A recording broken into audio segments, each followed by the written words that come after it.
This is the 12 Hours of Sebring, and it is an experience like no other.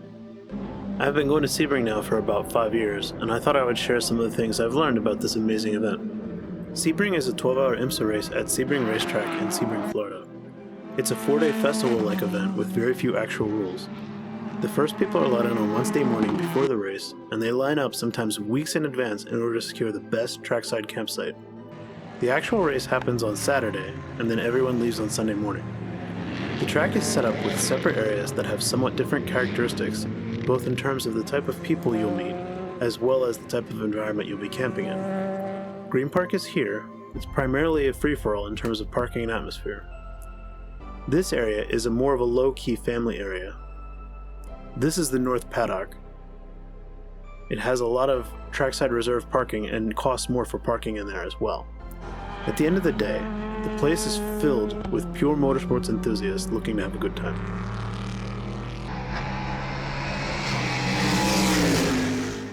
This is my motorhome. It's a 1999 Ford Travel U320, and I've owned it for longer than I've been going to Sebring. This rig was quite a purchase for me, and for all intents and purposes, it is my exotic car, both in terms of how much it costs and how much I love it. As a result, I was pretty worried when I first decided to go to Sebring. The forums are filled with stories about Green Park being a huge wild party zone, as well as the place being so full that you can't find a place to park. There are trackside reserved RV spots outside the Green Park area, but I didn't want to pay the $400 plus fee my first year out. To make matters worse, we decided to come on Friday. We read that the North Paddock was calmer, perhaps due to the higher parking cost than Green Park, so I decided on that the first year. First, don't come on Friday. The place really fills up, as you can see.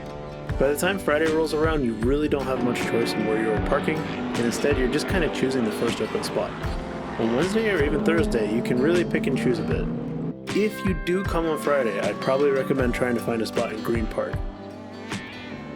The next thing we did that I feel was kind of a mistake was to avoid Green Park.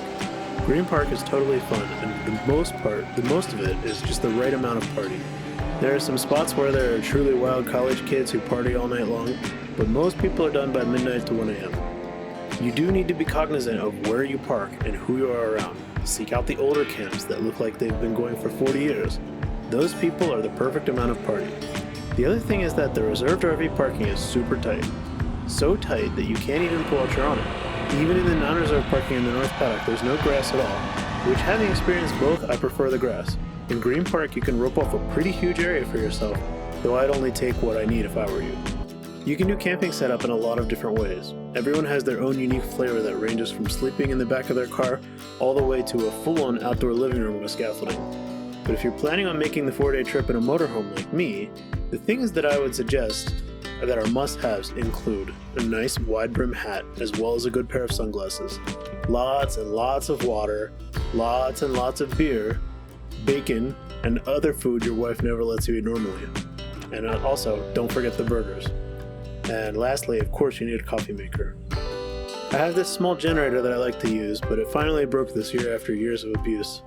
It's a pretty good investment for $150, and it's just good enough to keep the batteries charged. You definitely want lots of chairs, lots of fridge space for beer.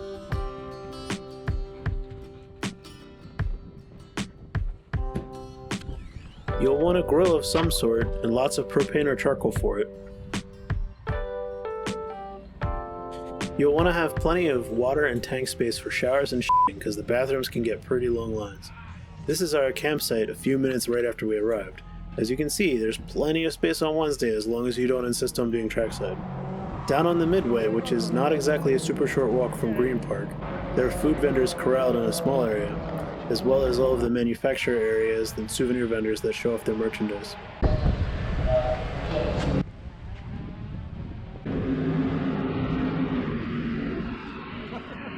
There are a lot of great angles to watch the racing from. We mostly watch from turn 5, because that's where we usually set up our campsite, but you can also view from turn 1, which is this. And turn 7. Turn 7 is the place to be at the end of the race. It's where all the showboating and burnouts happen after the finish. There's also a jumbotron with the IMSA feed there, so you can see what's going on.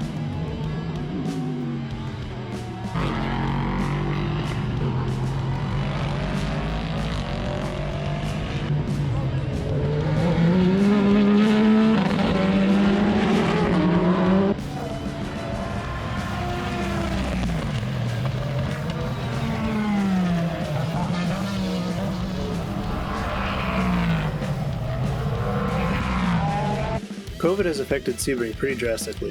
The first years we came out, the party atmosphere was absolutely huge. Huge outdoor concerts, a huge tent called Hank and Sheila's Big Freakin' Tent, Patron Tequila sponsored party areas and more.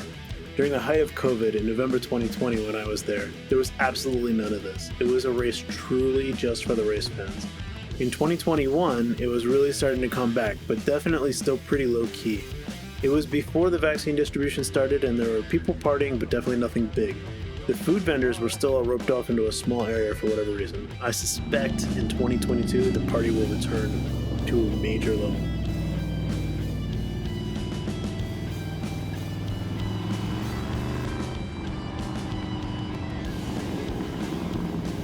Hopefully that gives you some sense as to the answers to my two biggest worries, parking and damage to my motorhome. Unfortunately this year someone did rip off the strap to my awning, but at $27 to replace it, the juice of staying in Green Park is still definitely worth the squeeze. And as to parking, you should be able to find a spot on Friday, but you'll have a much better time if you come Thursday or earlier. I'll leave you with some other footage, but if you decide to come out to Sebring and you see my motorhome, definitely stop by and say hi.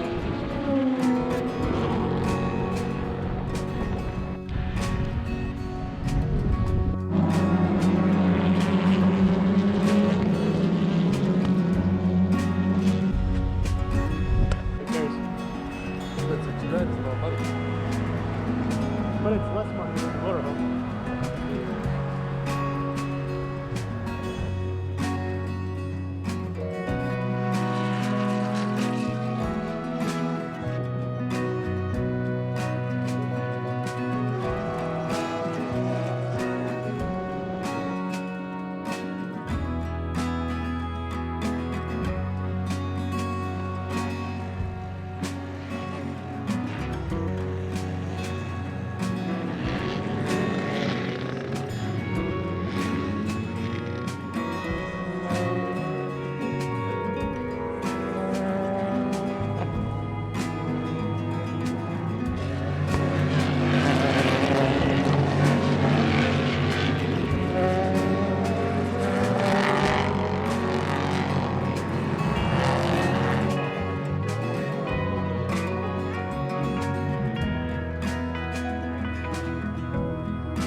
Holy shit.